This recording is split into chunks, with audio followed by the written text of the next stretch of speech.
నాకు సిగ్గేస్తుంది. అసలు మీరు పెళ్ళెందుకు చేసుకోవాలనుకుంటున్నారు?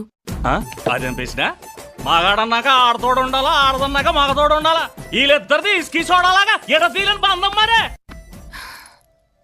నన్ను పెళ్లి చేసుకోవడానికి మీకున్న అర్హతలేంటి? 500 ఎకరాల ఆసావుని మీరు సంపాదించారా? ఆ ఛాన్స్ మాకెక్కడిచ్చారమ్మా, మా తాత సంపాదించారు. ఇదిగే 300 ఎకరాల కొబ్బరి తోట కూడా ఉంది. ఓహో, మీరు కొబ్బరికాయ వ్యాపారం చేస్తారా? ఒక సీజన్లో ఎన్ని కాయలు దిగుమతి అవుతాయి? అదిగో మళ్ళీ అవకాశం నాకు ఇస్తారేంటి? మా నాన్న అనే మరి మీరేం చేస్తారు? ఈ ఆర్తిని ఎలా ఖర్చు పెట్టాలా అని బేంగతో ఉంటాను.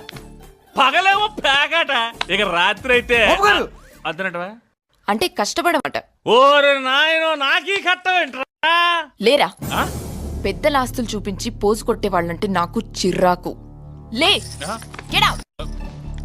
నేను చేసుకుంటే రోజు కట్టబడాలి. ఓరే నాయనో, నాకీ